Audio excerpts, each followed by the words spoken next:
I disguised myself as Grandma and went on a date with the old man. He didn't realize I was fake. He looked at his former lover. He even wanted to start over. I coldly drove him away. Then the doorbell rang again. When I opened the door, I was startled. After calming down, I reluctantly opened it anyway. It turned out he wasn't there to investigate a case. He came to confess his feelings to me. From the first moment he met me, he was completely hooked. Every time he walked in wearing his work hat, his heart was filled with guilt. He felt his pursuit had confused me, so he decided to stop hiding. He wanted to be completely honest with me, including how he reported his ex-wife. I was deeply moved and ran away. I removed my disguise and walked back to him. He spoke about his feelings for me. The man who never took a day off actually went on vacation. Even his superiors were moved to tears. The celebration seemed endless. We spent 6 happy months together and had a child. When it was finally time to talk about marriage, I tried to ask him, but he spoke first. He confessed that his ex-wife had done something terrible. He checked her tax records and personally sent her to prison. I smiled bitterly. All my thoughts were completely shattered by him. When I got home, the first thing I did was defrost Grandma and send her to the funeral home. After wrapping Grandma in cloth and closing the door,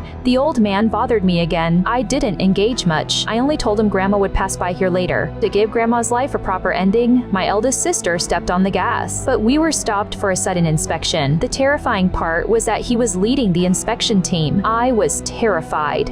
If Grandma were exposed, my life would be completely ruined. He was famous for being ruthless and impartial, even against his own family. We were shocked. Where had Grandma gone? Had she come back to life and run away?